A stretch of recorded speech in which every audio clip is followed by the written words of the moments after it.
नमस्कार, मैं हूँ आपका दोस्त विजय विद्रोही और आप देख रहे हैं हमारा खास कार्यक्रम विजय फैक्टर। तो दिल्ली में बीजेपी ने रज्जो, तू यहाँ? तू आज काम पे भी नहीं आई? आज मन्नू की स्कूल की बस लग गई है ना, इसलिए इसको छोड़ने आई थी। स्कूल की बस? पर तेरा मनु तो सरकारी स्कूल में पढ़ता है ना? हाँ जी दीदी, अब सरकारी स्कूलों में 200 बसें चल पड़ेंगी, जिसका फायदा मेरे मन्नू जैसे 10,000 बच्चों को होगा। सरकारी स्कूलों ਨੂੰ भी बहुत शानदार ਬੱਸਾਂ ਅਸੀਂ ਦੇਵਾਂਗੇ। ਪਹਿਲੇ ਬੈਚ ਵਾਸਤੇ 20,000 ਬੱਚੇ ਦਾ ਅਸੀਂ ਪ੍ਰਬੰਧ ਕਰ ਰਹੇ ਹਾਂ। उत्तर प्रदेश के मुख्यमंत्री योगी आदित्यनाथ को चुनाव मैदान में उतार दिया है और एक बड़ा सांप्रदायिक किस्म का दांव खेला है। उनकी शुरुआती मीटिंगों में भीड़ ठीक ठाक आई है, शोर ठीक ठाक हुआ है, नारे ठीक ठाक लगे हैं, भीड़ रिस्पॉन्सिव नज़र आई है, बटेंगे तो कटेंगे, एक हैं तो सेफ हैं का नारा लगा है।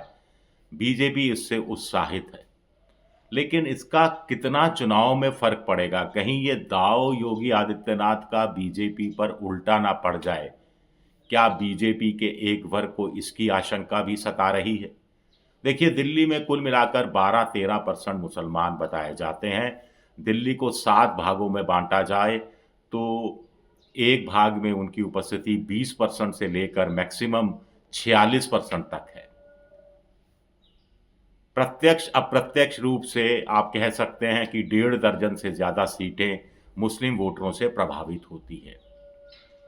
बीजेपी को लगता है कि ओवैसी इन 10-12 सीटों में जो मुस्लिम बहुल सीटें हैं वहाँ पर पूरा जोर लगा रहे हैं। कांग्रेस जो 10-12-15 सीटों पर मजबूती से चुनाव लड़ती हुई दिख रही है, उसमें ये मुस्लिम बहुल सीटें हैं, बल्ली मरान हो, मटिया महल हो, मुस्तफ़ाबाद हो, इस तरह की सीटें हैं। तो बीजेपी को लग रहा है कि फिर केजरीवाल की उपस्थिति, फिर केजरीवाल से मुसलमानों की नाराज़गी, शाहीन बाग को लेकर और दिल्ली दंगों के दौरान केजरीवाल की जो भूमिका रही, उसको लेकर नाराज़गी। तो बीजेपी को लग रहा है ये 3-4 जो फैक्टर हैं, मुस्लिम बहुल सीटों में बीजेपी के पक्ष में चले जाएंगे और बीजेपी यहाँ में से कुछ सीटें निकालने में कामयाब हो जाएगी। लेकिन क्या ये बीजेपी की सिर्फ खाम ख्याली है?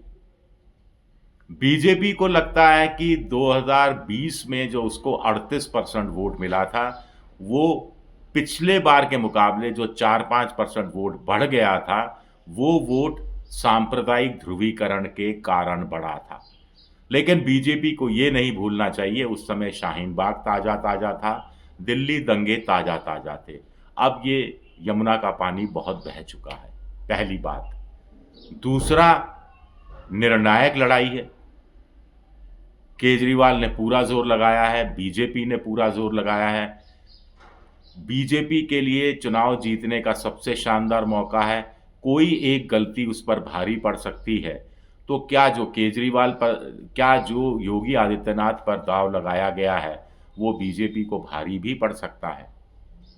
क्योंकि हमें ये नहीं भूलना चाहिए कि अगर सांप्रदायिक ध्रुवीकरण करके, हिंदू मुसलमान करके, सांप्रदायिक अलाव तनाव पैदा करके बीजेपी ये उम्मीद कर रही है कि उसका वोट परसेंटेज 38 से बढ़कर 42-43% चला जाएगा, तो भी वो आम आदमी पार्टी के संभावित 48-49% वोटों से करीब 6% कम ही होगा और बाईपोलर चुनाव में ये 6% वोट एक तरफा किसी एक पक्ष को जीत के मुहाने तक ले जाने में की क्षमता रखता है, पहली चीज।